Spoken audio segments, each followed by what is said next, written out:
Come on, baby. You're listening to Distributed Humanity. I'm your host, Eric Ruhlman. And this week, we're talking about prediction markets. What are they? How should we structure them? And why are they valuable? We'll talk about the challenges of setting up decentralized prediction markets and how to incentivize market actors to tell the truth. By the end, you'll be rethinking how baggage handlers at airports can provide liquidity for the late planes market. If you enjoy the show, please subscribe on your favorite podcast player and follow me on Twitter at Eric_Ruhlman. Thanks, everybody, and I hope you enjoy today's show.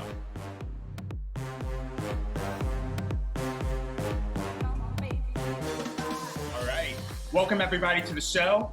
I have Ben Dow and Jaleel Fareed with me today. Welcome to the show, guys. Thank you. All right. I wanted to bring you guys on because you guys kind of work in this prediction market space. And so I think a good place to start is like, what are prediction markets? All right. So, prediction markets are markets where you basically buy and sell predictions. So it's like in the stock market, you're exchanging shares in companies. In a prediction market, you're basically exchanging shares in a future outcome. And that can basically be anything, like any verifiable outcome in the universe. It can be things in the economy, next quarter's GDP. It can be presidential election. It could be a sporting event. It could be the weather. It could be financial assets. What's the price of Apple stock going to be at the end of the year? All basically like a infinite universe of possibilities. And the concept of prediction markets has been around for a while, but we haven't really seen like, in my opinion, it's been like a very experimental early thing where we haven't had the technology until very recently to really satisfy the potential of prediction markets. And so kind of on the meta level, prediction markets have a lot of cool features. The most obvious one is that it can help us actually predict things. So it's basically a tool for aggregating disperse information, giving people incentives to tell the truth, to make accurate predictions. Yeah, that point you made there where you were talking about how you're collecting dispersed knowledge throughout the world. That's like very Hayekian to me, in the sense that, you know, we're all agents and we all have some like local knowledge about the world.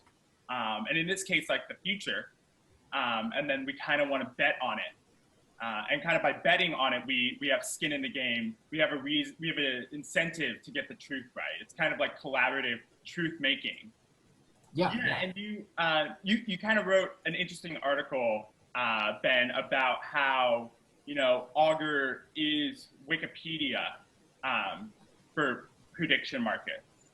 Yes. So what I was getting at there is that, so there's like so many different ways you can think about Augur, but one way is basically open source markets. Like basically it allows anyone anywhere in the world at any time to create a market on anything or to participate in a market on anything. And it's so I sort of drew a parallel between that and Wikipedia, which opened up encyclopedias and information, which used to be this very heavily curated top-down kind of thing. And prediction markets, decentralizing prediction markets is a very similar thing. It's also a machine for basically an engine for sucking in all this information from around the world and doing that in a radically open way, building a global borderless liquidity pool where capital is basically information. And it's basically like every market is like a bounty for, as you were saying, for like telling the truth or giving any information you have. If you know that something is, if you have insider information, for example, and you know something is priced too low or too high, you can price that into the market. And so it's a very powerful system of incentives and of information gathering that I think is very kind of parallel to Wikipedia, or at least like what Wikipedia was trying to be, or the vision of Wikipedia. Yeah, Wikipedia, its key features being it's like collaborative, it's like anyone can edit the content. People are incentivized to tell the truth, or there's some error checking that occurs, right? With anyone has write access, so then anyone can like correct. I think another interesting point that was made in your blog post was like prediction markets will be oracles of the past. Right. So that is one of those speculative theoretical possibilities. I mean, just to some extent, it will definitely be. But basically, so one of the most interesting parts of Augur, just like building a decentralized prediction market, to back up a bit, is like, so basically, like every step of the process has to be decentralized. So that includes creating markets, trading in markets, and perhaps most interestingly, resolving markets. Basically, figuring out, okay, what actually occurred, like, did Biden win the election, that kind of thing. And people, market actors have their own incentives to tell the truth or not to tell the truth. So how do you sort out what actually happened? Like in a centralized prediction market, very simple, you just have a central operator saying, okay, Biden won, Biden lost. In this system, we basically needed a way to transfer the reality of what happened from this kind of messy world of real world possibilities into the blockchain, which is this immutable, highly efficient system. And Augur has a whole system of incentives to help facilitate that process. And in the process, you basically create what's called an oracle, is just like a mechanism for transferring real world truth onto the blockchain. And at this point in time, that is used purely in the context of prediction markets, and transferring, okay, what outcome occurred. In theory, it could be used for really like any kind of real world truth and having a canonical source of like reality and what's actually happened, which I think is interesting. I don't know if that use case is going to pan out in the long run in the case of Augur, but I think somebody's going to do something like that. Yeah, it makes sense that there would be some search engine that you could query to resolve like information about the past. I mean, Google is probably the closest thing to that right now. Yeah, let's talk a little bit about like how markets resolve. Like, I think that's the key kind of feature design that needs to be solved for in order for these prediction markets to take off, is that people must think it's a fair and valid outcome. Yeah. Well, I guess I could touch on that a little bit. That kind of question from the prediction markets that we've also seen, especially on the blockchain, there seems to be really two versions that are really starting to become more and more prominent. And one is just centralized, hey, we're going to be a group that will resolve markets for everyone. For the most part, that definitely helps resolution happen faster. But again, what you mentioned with trust, like how do you get people to actually trust it?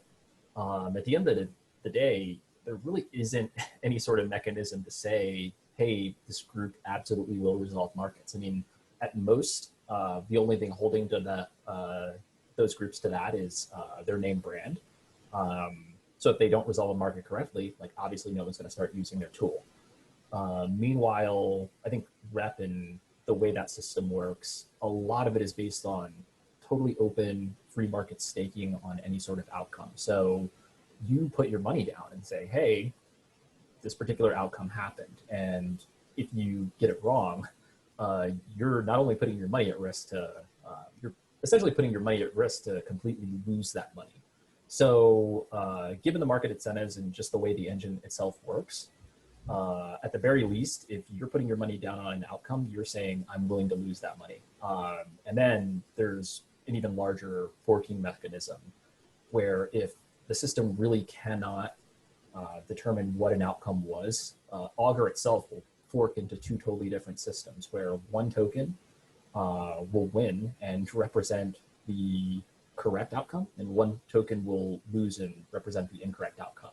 And the idea there is that, hey, if you stake on the correct outcome, you're really going to lose your money, because that losing outcome version of rep, essentially, ideally, the market should say that version of rep and that version of Augur is wrong and not a valid version of Augur. So it's really designed to be this like very, very strict system where if you lie, you're going to lose money.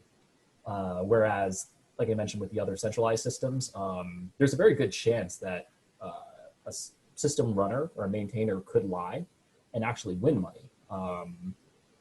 Depending on how they bet on the existing markets on their platform, they could always bet on the losing outcome and then say, hey, the loser was the one who actually won, and in the smart contract, validate and pay themselves out. So really the chances of that are extremely low in Augur, and as the value of Augur increases, the amount of money they have to put down to lie actually increases drastically too. So the whole security is just really based on, hey, if you lie, you're going to lose money.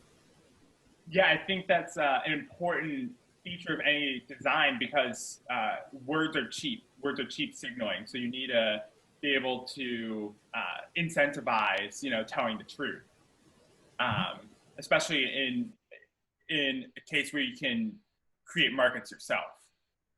Yes. So yeah, we kind of touched on how that apply, how those incentives, the incentives to tell the truth apply to like trading and resolving in terms of market creation.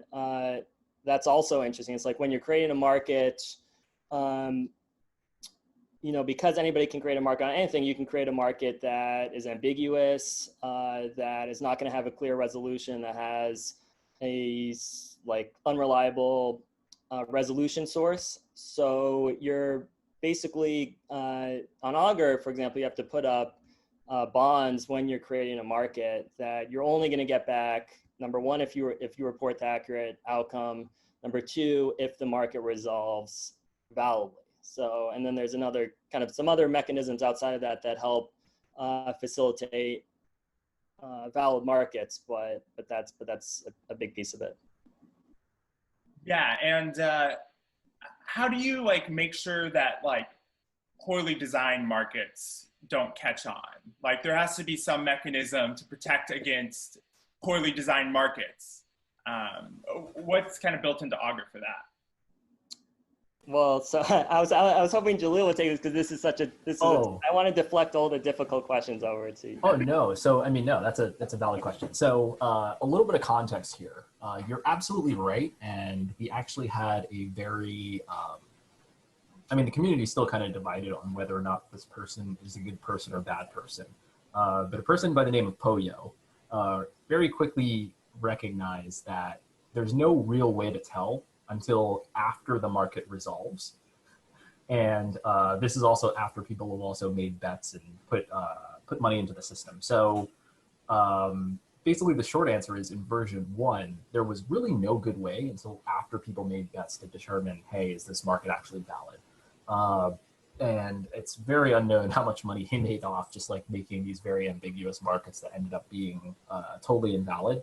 And again, the system at the time, you were able to trade on those markets and make money by putting up invalid markets. So pretty much in version 2, the short answer is now every market is going to have a invalid market attached to it. So, I guess we could talk a little bit about how Augur works, but essentially every possible outcome, like let's say Trump or Biden election this year, they have a specific token. So if you own that token, you get some money based on the payout and how much you actually bet. But every market underlying in version 2 actually has an invalid token as well, and you can trade on it. So the idea there is that starting from day 1, as soon as the market is open, people should be trading on invalid. Ideally, the market creator will put some sort of liquidity on the invalid token. So immediately, someone can identify as soon as they look at the market, hey, what's the price of the invalid token? Should be somewhere below 2%. And that kind of signals, hey, there's a 2% chance that this market is invalid. But if you see that token price creeping up and a lot of people buying it, saying that it's invalid, it should be a signal to traders to like, wait a second, this is invalid. So it's kind of like one little mechanism here, because if the market ends up being invalid, then the people who traded and bought the invalid token, they actually win money. And like I said, like we kind of mentioned earlier, Augur is kind of a way to generate a future prediction. So in some sense, that invalid market is predicting whether or not the market itself is invalid, which every market will have that. Yeah, it's kind of a way to solve the reputation problem, to bootstrap the reputation problem. Yeah. Is by offering a token to kind of like assert the validity of a certain market. That's almost a bigger problem than like establishing a market. It's kind of cool to see like you establish a like stock market of like markets. Yeah. Yeah, and I mean, you're exactly right. And like I've sort of thought that this is going to start, like Ben and I, we actually chat about this all the time, certain like network economies and sort of like how internally Augur can kind of have this emergence of different types of traders, because on one end you could see like a typical trader coming in buying an event, but because of the invalid, there's actually an entire market that could open up that I'm pretty sure will actually happen, of people that are actually only trading on the validity of markets. So in some sense, they're basically selling insurance, validating if the market is valid or invalid. So you can imagine someone just waking up every day and saying, you know, I'm going to look at markets, every market that looks good to me, I'm going to sell tokens at 2%. Basically, you're putting up a lot of capital, like 2%, because of the way Augur works. That's essentially, they're going to put up 98 cents. And for every basically 98 cents they put, they have this slight chance to win 2 cents. But if you do this at really, really high volume, you could very easily see like, hey, this is millions of dollars of free money.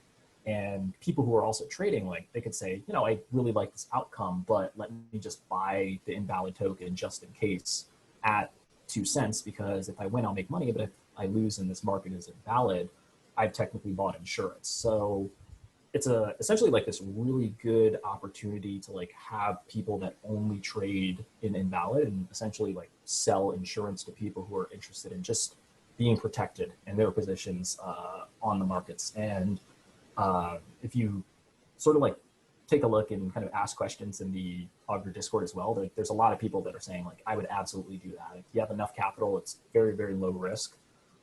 It's essentially free money. Like I think if people are really interested in protecting their positions, they should buy these things. Yeah, it definitely is the insurance for if the market is invalid. And it's also a sorting mechanism for markets. Is the other beauty of it is that now you can sort markets by their validity, right? Like you might really want to make sure who will win the presidential election of 2020 is a valid market, right? And that it will pay out correctly. Yeah, so it solves like problems at many layers, which is what makes it really cool.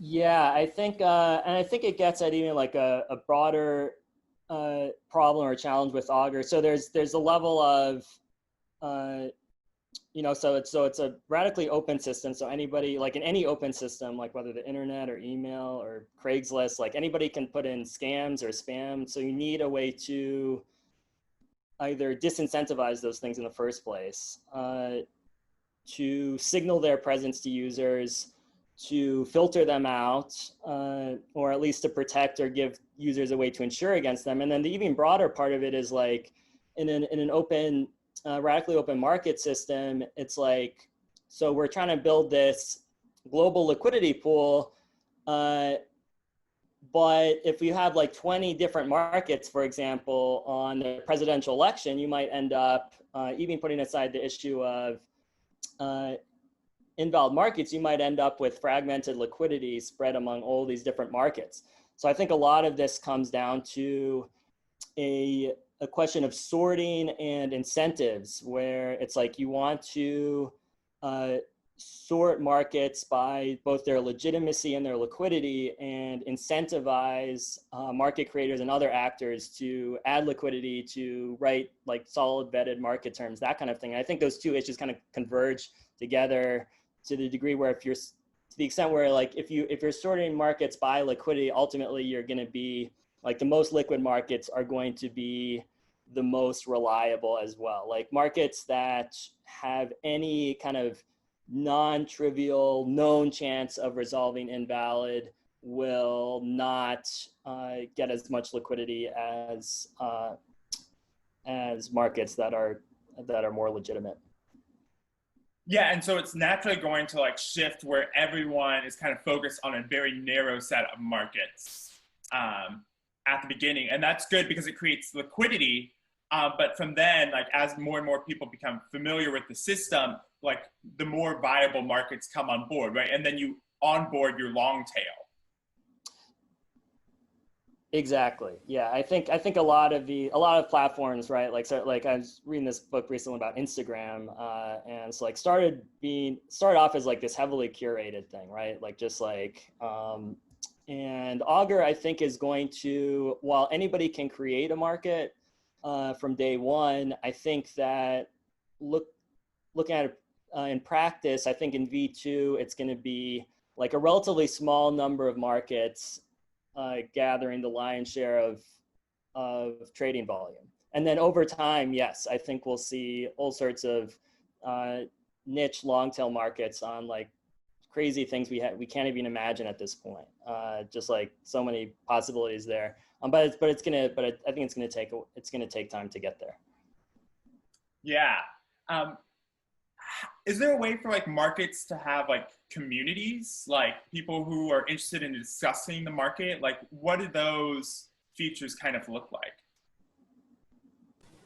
I mean, do you like I think they will. I mean, I don't know, like I hate to like name drop books constantly, but super forecasting is kind of a really good introduction to prediction markets and sort of how these things worked in the past. But like super forecasting, for example, this group, they essentially held tournaments to take random people that were basically bored every day and just allow them to, they didn't exactly bet, but they competed for like Amazon gift cards. They would throw them, 20 questions every day, tell them to sort of like assert what the probability of these things are. And if those questions, the events related to them ended up being right, they would give them gift cards. But there was very consistent, I guess, patterns with people that won those games. And then they eventually actually like invited them over to a tournament, like I guess like a mini camp to basically allow them to work out and work with statisticians and other scientists. So by the way, this program was ran by like the NSA and the CIA. So it was really interesting. Like they brought them in and kind of taught them like basic skill level things and sort of like understanding markets and how to properly add them and price them correctly. So what's funny is they actually got better, and then they formed communities, and essentially like you had these they call it super forecasters that were like extremely good at pricing markets. And I sort of see some analogies with that in like sports betting, for example. There's a very clear difference between someone that's just on their phone joking around to someone that's actually like part of a sports betting group or really, really ingrained in the community that understands what signals to look for, understands what data to collect. Some of them are even running machine learning models. So I do think communities will form purely on the basis of the fact that just in terms of collecting signals, like you're going to have some markets that are really, really only focused toward boxing, for example. And you're going to see like, hey, there's going to be, because it's all on the blockchain, everyone can see it. You're going to see one or two addresses that are probably making a killing on boxing. And people are going to start asking questions, trying to figure out what they're doing. And then you've just basically got this emergent phenomenon where now maybe this entire group is just constantly following this one person, trying to figure out what they're doing. Eventually they might use their techniques to sort of correctly price markets. And you can pretty much see that for almost anything. Like I mentioned it with sports betting. Like there's a good chance it'll happen for political markets. I can't imagine, like I'm actually somewhat interested in other side markets like weather, for example, where there's a small group of professionals that really, really know how to predict weather well. But at the moment, they're essentially just working for news channels. What if you told them, look, you can take all these models and cool things you're building and like make some money for it and throw that information on Augur and in some sense, like go sell insurance, like accurately price markets and make a lot of money. So I totally can't imagine that communities don't form just pretty much purely on the basis of just getting better information, getting better at pricing these markets. Yeah, I loved the way you related like pricing a market correctly really gives you the ability to sell insurance. It's like if you really believe your predictions, then you'd be willing to offer insurance against it. Right. And I guess that's like really, it's kind of the interesting part about Augur, because the idea is that it's supposed to be cheap to provide liquidity. So, I mean, let's say you're a really, really good horse race predictor. Like you can, essentially, you always are identifying mispriced markets. In some sense, if you've got the power to do that, absolutely go bet. But you're also leaving money on the table by not providing liquidity. Because if you've got the exact good odds on a particular market, you should be able to put some money up to actually trade both sides of the market and earn a spread. And that could be essentially free money. So, like, again, imagine this, like this field, like you're this really, really good predictor. And let's say there's 10 markets out there. You identify the mispricing. So eventually those markets flatten out. And now you should be able to provide liquidity on those markets too. So like on one end, like I said, you're earning money on the betting side, but you're also earning money on the pricing side. And 9 times out of 10, if you actually look at like sports betting too, like the really, really good people who are able to price these markets, they don't actually bet. Like it's actually pretty rare to see them bet, apparently. Most of them actually just work for bookmakers. Like they're the ones who are making the odds. Because again, that risk and that the amount of money you can make is like far higher if you're actually pricing markets correctly and earning spread instead of just betting alone. So it's I mean, again, I imagine like Augur is just going to be it's going to explode for people like that, people that really, really are able and accurate in their predictions. I could very easily see within 2 or 3 years Augur just being their first choice, especially on some of these other sites that if you notice in the sports betting world, they actually kick these people off. Like they really don't want them to bet on their site. So I hope within 3 or 4 years, Augur just becomes like a household name and just being able to bet and accurately price markets. That's interesting. You said that some of these sports bettors have been kicked off the site. Why were they kicked off? Oh gosh, Ben. So do you want to talk about this? Do you know more about this, or? I know just a little bit about it, but basically, yeah, if you're so-called sharp, like you're winning against the house. So in the traditional betting world, there's a house, there's a bookie setting the odds. And if you're consistently winning, then you're not making them money. You're taking their money away. They're going to either ban you from their platform or dramatically lower your betting caps. And then if you're if you're the opposite, then they're going to let you bet more and more and lose. So it's like in Augur, that is not possible, right? Because like literally there's no central operator, there's no gatekeeper, there's nobody who can say, okay, you can or can't bet here. It's like literally anybody anywhere can participate in whatever market they want, and there's no bookie standing in the middle setting the odds, deciding how much you can bet. You can bet as much or as little as you want on Augur, basically. Yeah, it's like a way for the people to be the house, to set the odds.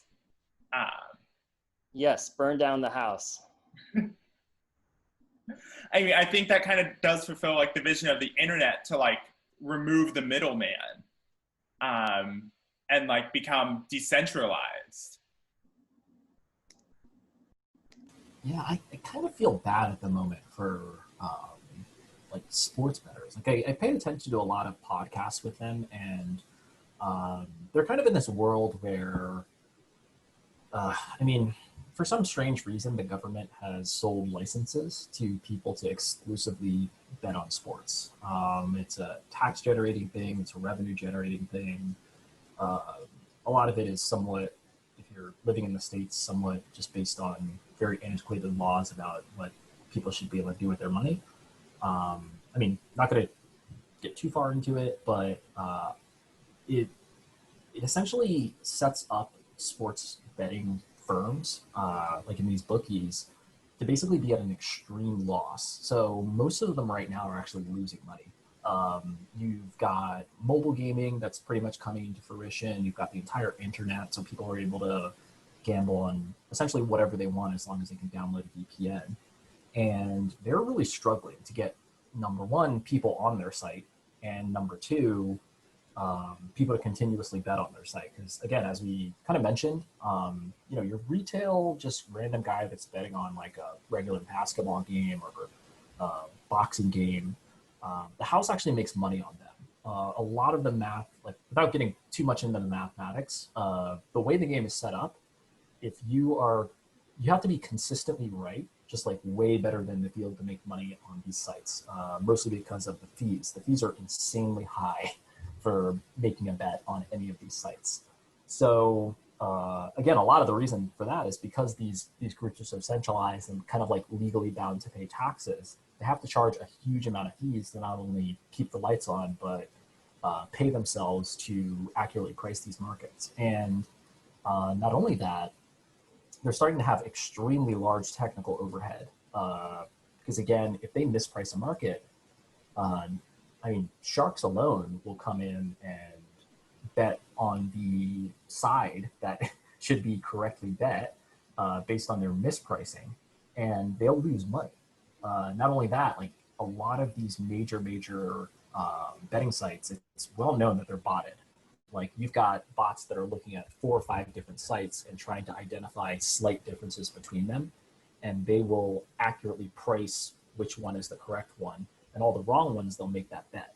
So the house is consistently going to lose money. They're essentially at a losing position anyway, because they have to have extremely serious computing systems to guard against that. And there's just a lot of ways that you could misprice a market, whereas there's very few ways to identify a misprice. It's really just a matter of looking at different sites and seeing which one has the best price.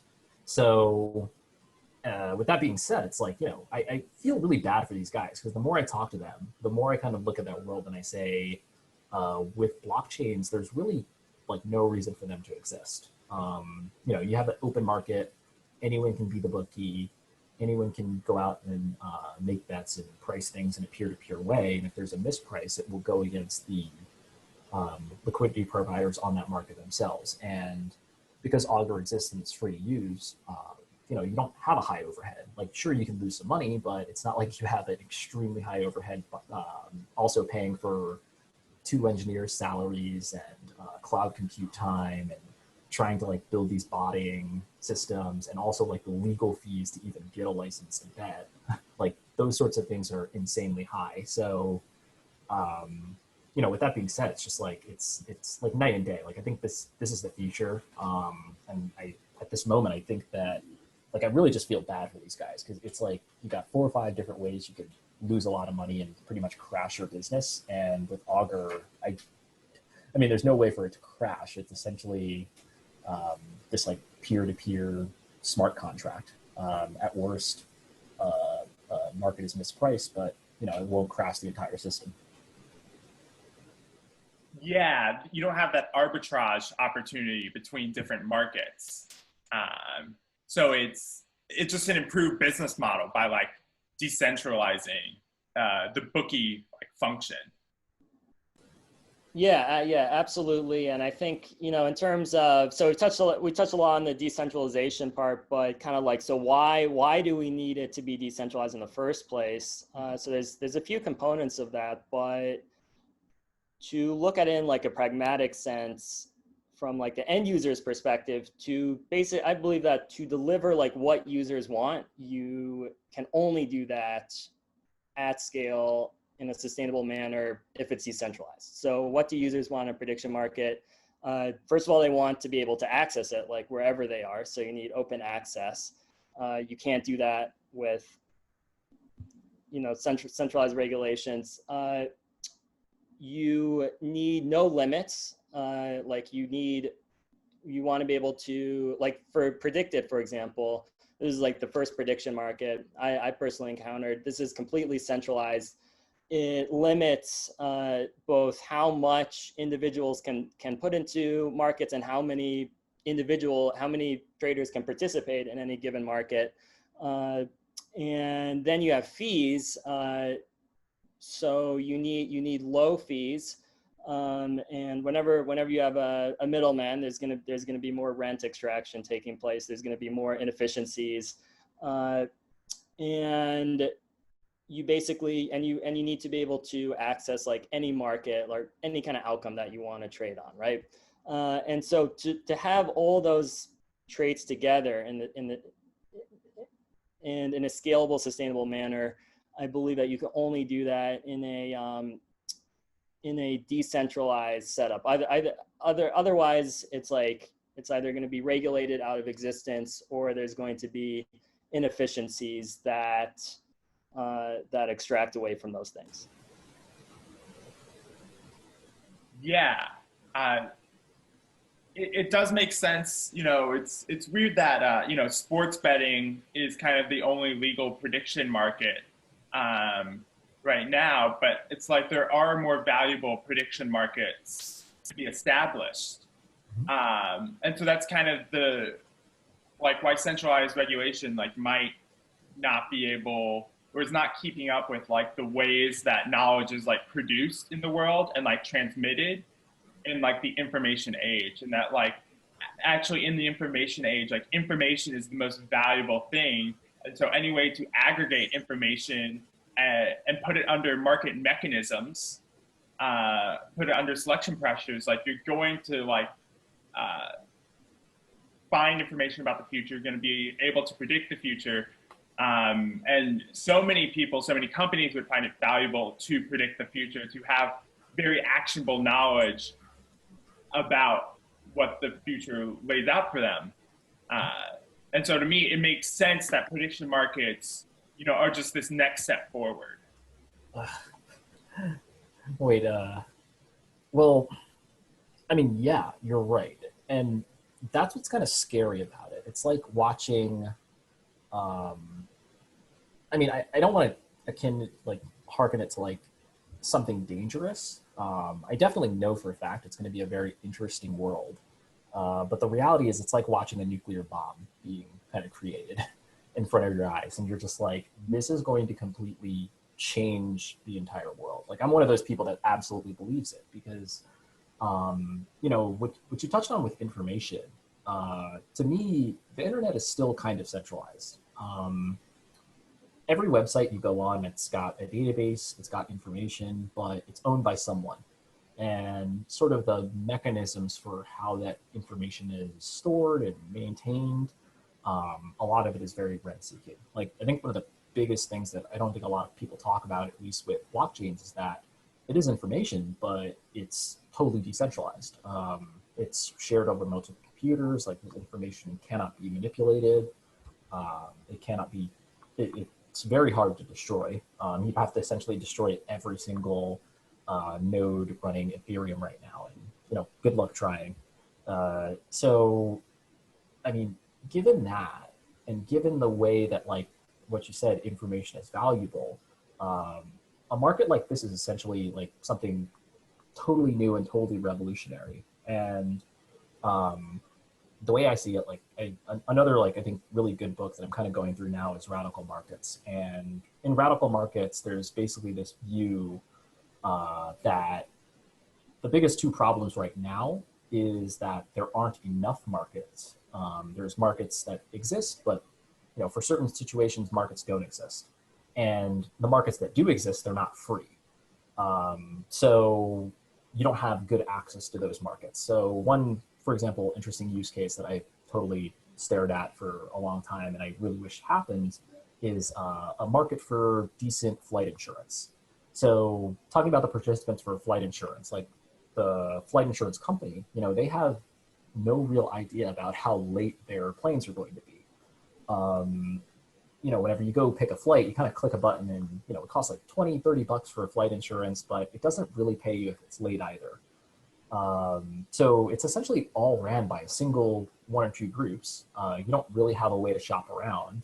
And the reality is it's probably valuable not only to people who are flying on these planes, but to the companies themselves. Now, in Augur, you could very easily, because it's pretty simple to check if your flight's going to be late, it's public information. You can make a market that says, hey, it's flight XA232 out of New Orleans going to be late. It's scheduled at 8 o'clock. And now, number one, the people that are able to trade insurance on that, like it costs them 20, 30 bucks to make that market, and they can just run it. So, we're not talking about starting an insurance shop, getting a license, getting a lot of these feeds. Like, it's all crowdsourced information, and you're able to see it kind of in real-time trading. So for someone flying on a plane, like, totally free, totally awesome to go and like buy this insurance. Again, for the companies themselves, great. We now can kind of predict when our plane's going to be late. And I think for the insurance sellers, like people that are interested in this kind of stuff and want to make a couple of bucks, like, like let's say you're a guy working at the airport. You've never probably thought about providing liquidity and like being a super forecaster in the lateness of planes, but I guarantee you the baggage handlers know exactly which planes are going to be late. And those opportunities don't exist right now. And like, this is what I mean with prediction markets, because you essentially are creating this world where, we're opening up these markets to everyone. Any market that has some free, essentially open, I guess, if there's public data and public information about the events that happen and anyone can go check it, then it can live on Augur. So like, again, it's, like I said, it's like watching a nuclear bomb. Like, imagine a world where you're able to buy your flight insurance on Augur, hedge your rent. Like, I think another good example is like weather insurance, public transit insurance. Like, hey, is your train going to be late? Wouldn't it be great if you made a little bit of money if your train just kind of broke down on the track and you were stuck there for 2 hours? Like, these sorts of things are, I think, really, really revolutionary for not only just traders and sports bettors, but just like the general person out on an everyday street. And it's kind of great kind of watching it being built, but I think we're about 10 years out from it being like a household name. But I do think it's just one of those things that's going to stick around for a really long time.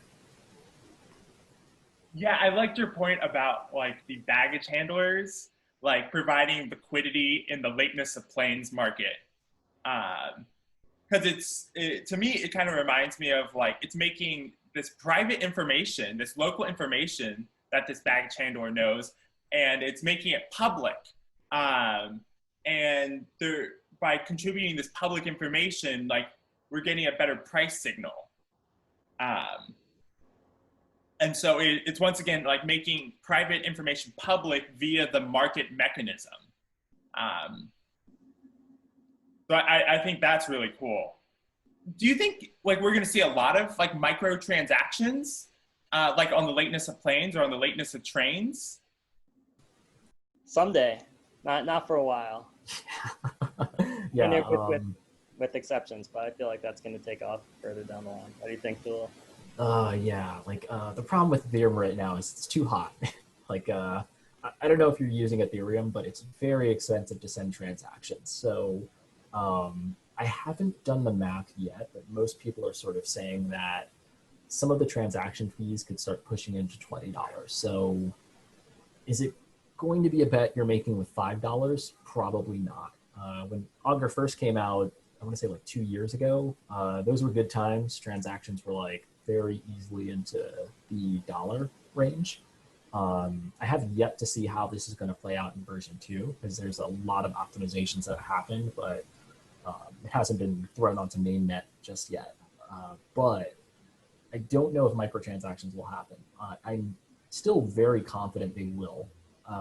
There's kind of a lot of work and research being done in possibly aggregating market shares.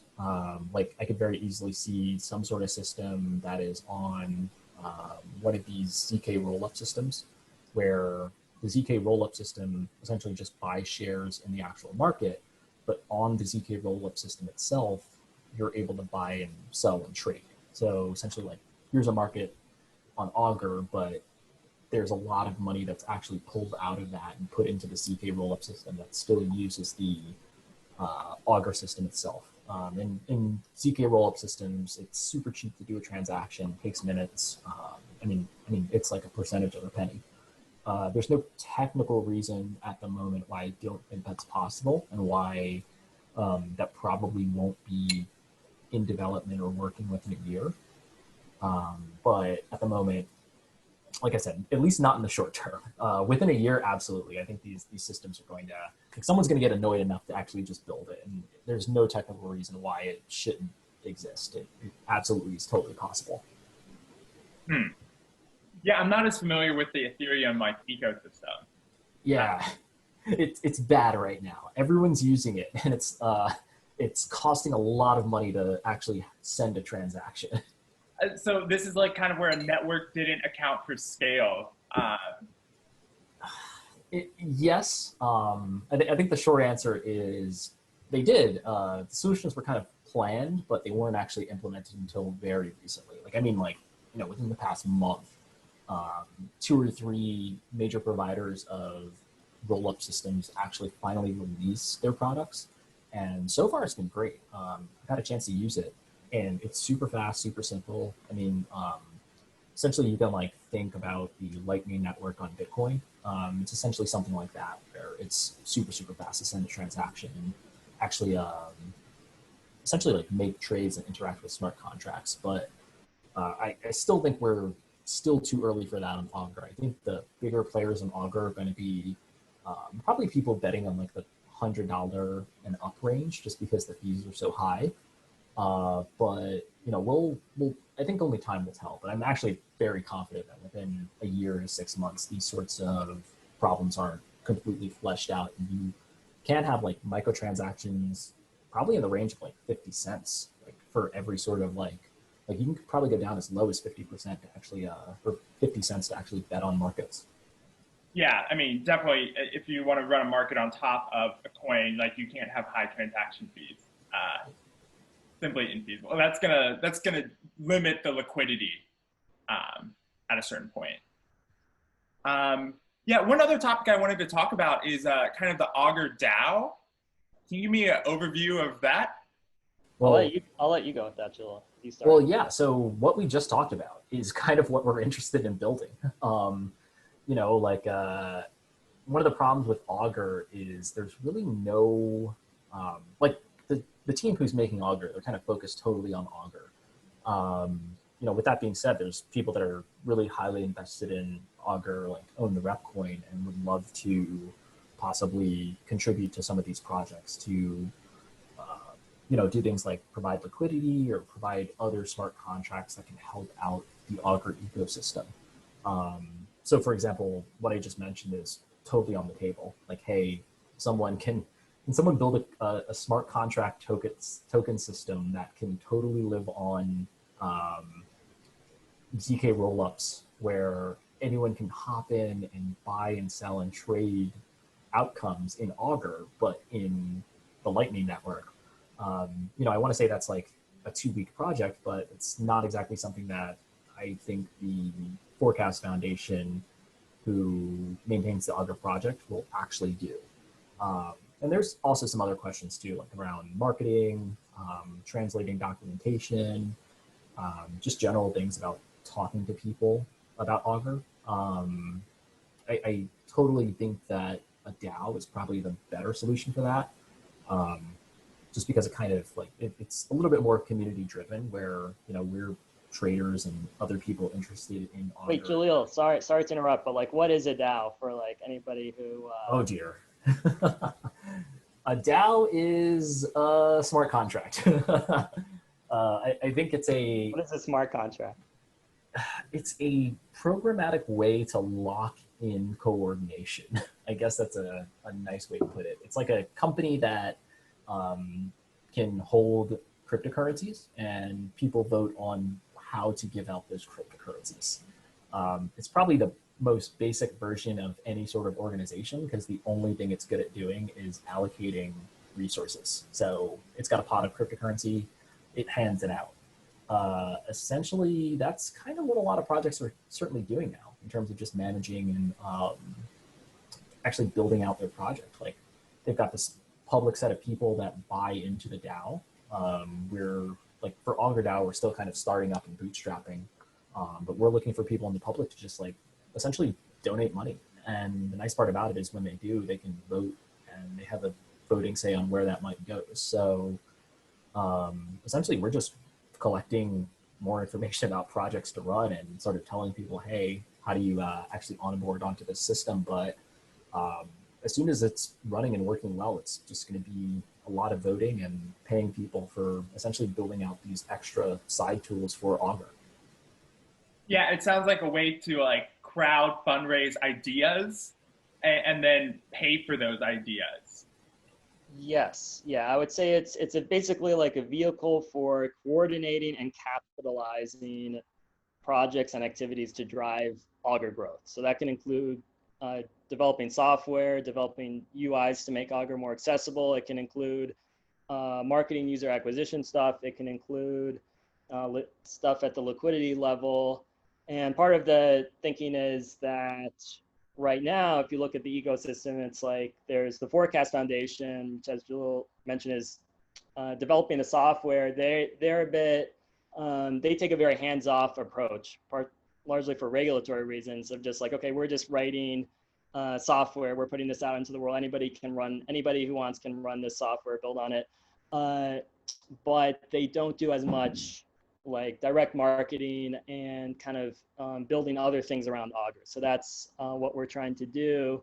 And like just to give one example of kind of the one project we're looking at right now, going back to the issue with like the high fees on, basically making it prohibitive for small to medium sized traders. We're trying to develop a solution for that, which involves putting Augur shares on Balancer or Balancer-like pools, which is this basically automated market maker that is much more frictionless, much cheaper, and is kind of like a perfect complement in a way to the main order books that Augur Liquidity lives on, which are like great if you're a high stakes bettor or like a sophisticated trader and wants to place limit orders or place large trades, but it's not great if you're just looking to place a small bet or something.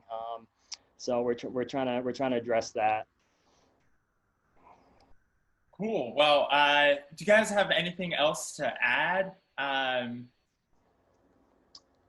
I guess, yeah, the one thing I would add is, so we're, I forget if this came up at any point, but we're basically like, right, it's very exciting time like in the Augur world right now, because we're right on the brink of Augur V2, which is like, so basically there was one release of Augur so far, one major release, V1, but in many ways it was kind of like a proof of concept thing, like, is this actually going to work? Is it going to implode or something? But thankfully it's like, it's worked. And then V2 is more about, let's start to make something that's actually usable and accessible. And it's like still early, right? And there's still a lot of friction points, but it's like a big leap forward in many ways. So that's due out at the end of this month. So yeah, like keep your eyes peeled for that. It's really very exciting time in the Augur realm. That's super exciting. And then we'll see, whether or not Augur V2 takes off kind of with a more like user-centric approach and like a way to, kind of sort markets. I think that's an exciting part. Yeah, I mean, that part still needs a lot of work, to be honest. But in terms of like kind of making a more like reliable, frictionless trading experience, I think it's a big step forward. Like there's a lot of risks if you're trading on Augur V1, and V2 basically removes or alleviates some of the biggest risks. So I think, because a big part of it is just like trust, like, okay, I'm putting my money down on something like so the great part is like Augur is non-custodial, right? Like there's never anybody else, like a traditional betting thing, who has custody of your money. So you don't have to worry about that part. Like somebody's going to run away with my money, but you have to worry about like, okay, is this market actually going to resolve validly? How long is it going to take to resolve? So the capital lockup risk, the currency risk in Augur V1, like you're betting in Ether, all trades take place in Ether, but this is like a super volatile currency. So even if you place the right bet, you could still lose your money, still lose a lot of your money. So yeah, V2 diminishes a lot of those risks, which is really cool. Yeah, those are all like, things that you have to hedge against and the platform has to, defend against. Well, just to close it out, where can everyone find you online? So Augur, so yeah, if you're interested in like getting more involved in Augur, Augur Discord is really good. If you're on Discord, that's kind of like the second brain of Augur in a way. There's also on Reddit, Twitter.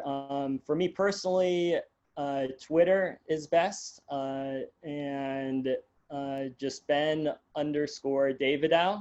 And I also put out a weekly-ish newsletter on Augur called the Augur Edge. And I think for me, yeah, I'm usually kind of lurking in the Augur Discord channel. So definitely check that out. And on Twitter, I'm currently available as Digital Monad. So like Nomad, except for the N and M switched. So digital_monad. That's incredible. I'll have to check out the Discord for Augur. So I guess I'll see you guys in there. Well, thanks for coming on the show, and I'll see everyone later. All right, thank you. It's been fun. All right, thank you, Eric. Thank you for listening to Distributed Humanity. If you'd like to follow anyone on Twitter who is in this conversation, I've dropped their Twitter handles in the show notes. If you like this show, share it with someone. I'm trying to grow this show, and your support is the lifeblood of my curiosity. Thanks, everyone, and enjoy the rest of your day.